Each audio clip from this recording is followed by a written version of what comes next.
Hola mis queridos amigos y hermanos de la fe. Quiero hablarle el día de hoy lo que el Señor puso en mi corazón. Para muchos ya es difícil confiar en estos días en la gente.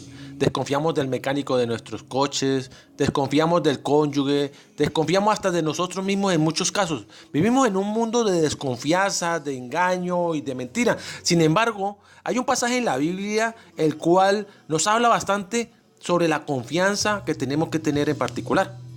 Leemos la palabra bendita el día de hoy en el libro de Marcos capítulo 14 versículo 22 hasta 34. Leemos la palabra bendita. Y luego Jesús hizo a sus discípulos entrar en la barca e ir adelante de él al otro lado, mientras él despedía a las multitudes. Y despedidas las multitudes subió al monte a orar aparte. Y cuando llegó la noche estaba allí solo, y ya la barca estaba en medio del mar, azotada por las olas, porque el viento era contrario. Y a la cuarta vigilia de la noche Jesús vino a ellos andando sobre el mar. Y los discípulos, viéndole andar sobre el mar, se turbaron diciendo: un fantasma, y dieron voces de miedo. Pero enseguida Jesús les habló diciendo: tened ánimo, soy yo, no temáis. Entonces le respondió Pedro y le dijo: Señor, si eres tú, manda que yo vaya a ti sobre las aguas. Y él dijo: ven. Y descendiendo Pedro de la barca caminó sobre el agua para ir a Jesús, pero viendo el viento fuerte tuvo miedo y comenzando a hundirse dio voces diciendo: Señor, sálvame. Y al instante Jesús extendió su mano, trabó de él y le dijo: hombre de poca fe, ¿por qué dudaste? Y cuando ellos entraron a la barca se calmó el viento. Amén. Gloria a Dios, hermanos, aleluya. Hermanos, yo creo que Pedro nunca en su vida había imaginado que algún día él iba a caminar sobre las aguas. Jesús podría haber preparado o adiestrado a Pedro para muchas otras cosas, pero no para caminar sobre las aguas. En esta oportunidad yo quiero hablarles sobre 7 características de las personas que deben salir de la barca y para poder caminar sobre el agua. Ok. Una es: los que caminan sobre el agua reconocen la presencia del mismo Dios. Pedro estaba a punto de convertirse en el primer humano que caminaba sobre las aguas. Es probable que si Pedro no hubiese hablado o llamado a Jesús, hubiese pasado de largo. Cuando algo inusual está aconteciendo en nuestra vida, es importante que usted y yo no gritemos un fantasma, sino que podamos ver y reconocer la presencia de Dios allí, en esas situaciones. Manténgase despierto para cuando Jesús esté cerca, no lo pierdas y pierdas la oportunidad de verlo. Y de ver lo sobrenatural que Él puede hacer en tu vida. Una vez que lo hayas reconocido como tu Dios que está pasando cerca de ti en medio de las tribulaciones. Otro es: los que caminan sobre el agua disciernen entre la fe y la imprudencia. En el versículo 28 nos dice el pasaje de que Pedro le dice a Jesús: Señor mío, si eres tú, manda que yo vaya a ti sobre las aguas. ¿Por qué Mateo nos dice que Pedro le preguntó a Jesús por permiso para salir de la barca y caminar sobre el agua? ¿Por qué Pedro no saltó simplemente de la barca o comenzó a dirigirse hacia Jesús? Esta no es una historia de simplemente de tomar riesgos, no. Es de coraje. Es importante que analizamos y aprendamos que tenemos que estar acompañados de sabiduría y entendimiento. Esta historia no solo impulsa a las personas a tomar riesgos, sino que usted piensa que esta historia es solo para animarle y tomar riesgos, pues usted perdió el tiempo y el sentido de lo que estamos hablando. Porque no es tomar riesgos, es confiar en Dios y saber que lo que vamos a hacer, lo vamos a hacer confiando en que el Señor hará. Otro es: los que caminan sobre el agua salen de la barca. Es importante, hermanos, en el versículo 29 Jesús le contesta a Pedro: ven. En otras palabras, Jesús le da la luz verde que pidió Pedro, que es la fe, y le dijo: ven. Entonces, antes de que él se pusiera en esa situación difícil, y era de noche, había una gran oscuridad, claro, no solo porque la tormenta, sino porque ya era oscuro, dice que era la tercera, cuarta vigilia de la noche, y las olas estaban a 2 y 3 metros de altura. Entonces, el tiempo estaba bastante difícil, estaban cansados de remar.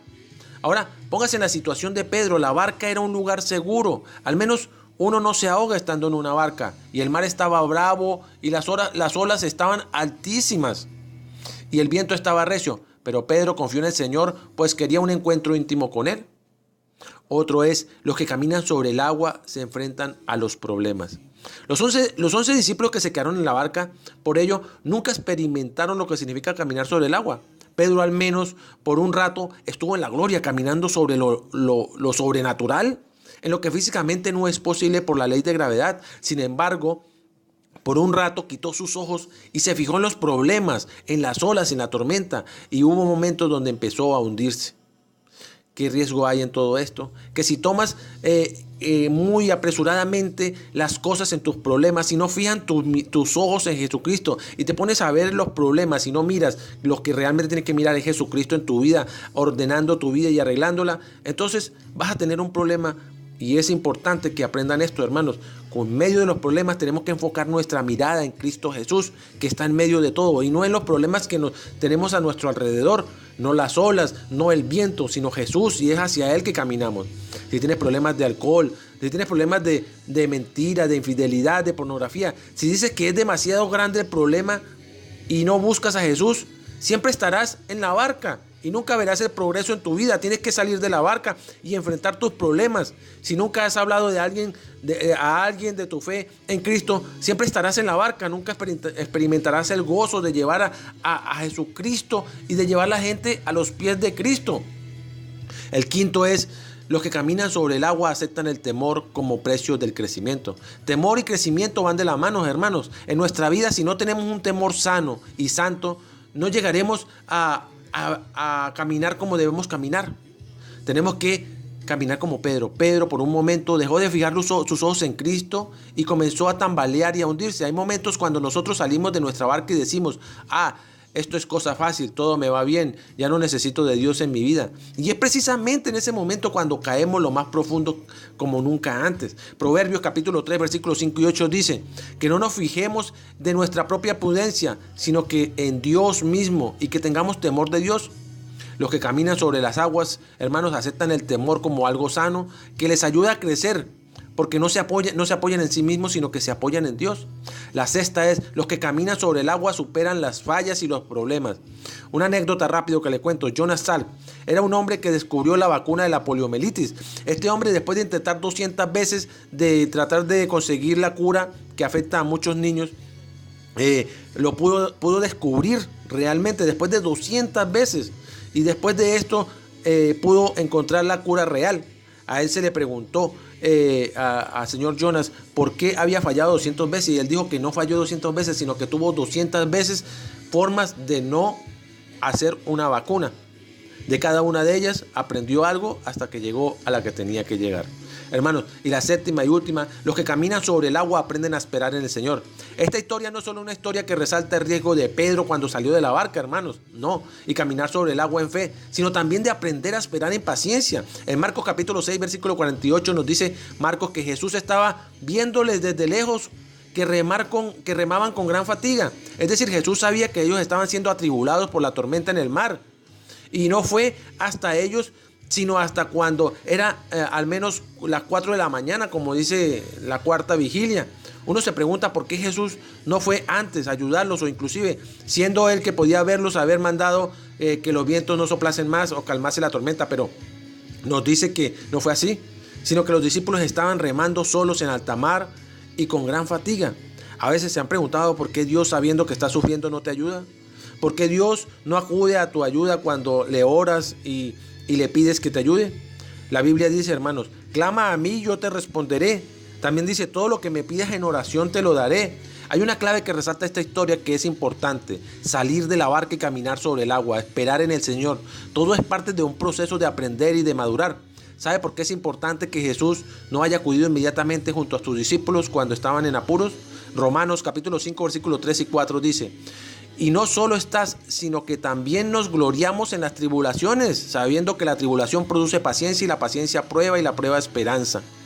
Esta era la lección que Jesús quería enseñar a sus discípulos y a nosotros el día de hoy, que tienen que aprender a tener paciencia, que la paciencia trae madurez a sus vidas. La paciencia es esperar, y la esperar produce crecimiento y madurez. ¿Cuál es nuestra esperanza más grande? Que Jesús venga muy pronto y partamos al cielo con Él. Jesús está a las puertas. Si cada uno de nosotros estamos caminando como Jesús nos enseña a caminar, tengan la seguridad que cuando venga Cristo nos iremos juntos con Él arrebatados. Amén. Gloria a Dios. Quiero orar por ustedes, hermano. Padre, en el nombre de Jesús te doy gracias por esta palabra, Señor. Te doy gracias porque tú nos hablas. Te doy gracias porque eres grande, Señor. Te pido por la persona que está oyendo este mensaje, que lleve a su corazón paz, que lleve a su corazón benignidad, que él en su corazón aprenda, Señor, a reconocerte en medio de las tribulaciones y de las tormentas, Padre amado. Te doy gracias, Señor, porque yo sé que tú nos oyes y que tú estás allí siempre, esperando que nosotros te llamemos para que nosotros podamos ir a ti. Gracias te doy, Padre amado, en este día. Cuida a la persona que oye este mensaje, manda ángeles y arcángeles a cuidarlos, Señor. Gracias te doy en el nombre de Jesús. Amén.